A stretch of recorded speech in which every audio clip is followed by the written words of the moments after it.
Hello, you're watching Proactive. Here are some of the stories we've been covering in the small cap space this past week. Technology Minerals said its battery recycling business Recyclus has secured £8.1 million in funding via a consortium with Mint Innovation, Jaguar Land Rover, and the University of Warwick.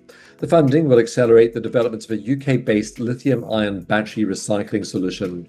So it's not just keeping batteries out of landfill and making sure that they're recycled where they should be, which is in the UK, but it's then making sure that the materials that we produce go back into new batteries.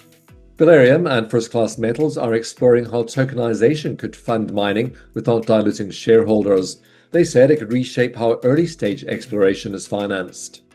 Using tokenization at asset level has the ability potentially to seriously remove the dilution at PLC level.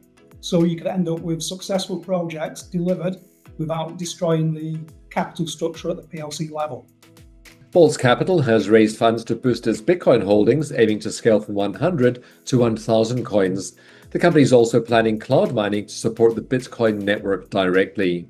The scarcity element of Bitcoin is what will really drive the value for both us as a business and for our shareholders as well going forward. A lot of people are predicting very high prices for Bitcoin. I believe that fundamentally it is going to the top and right.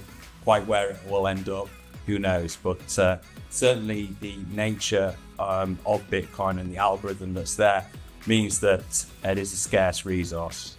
Ilika says trial production is underway for its miniature Stereax batteries at a US partner site. The Goliath EV battery project is also progressing, with larger prototypes now in testing.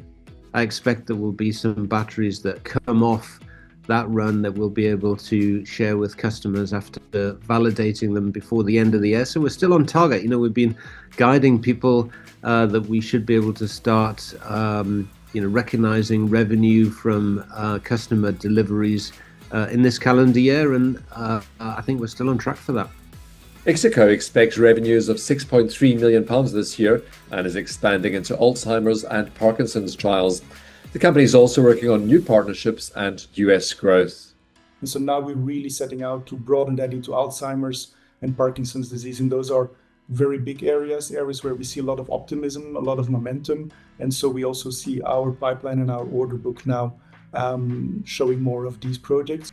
Follow us and subscribe on YouTube, our social channels, and on proactiveinvestors.co.uk.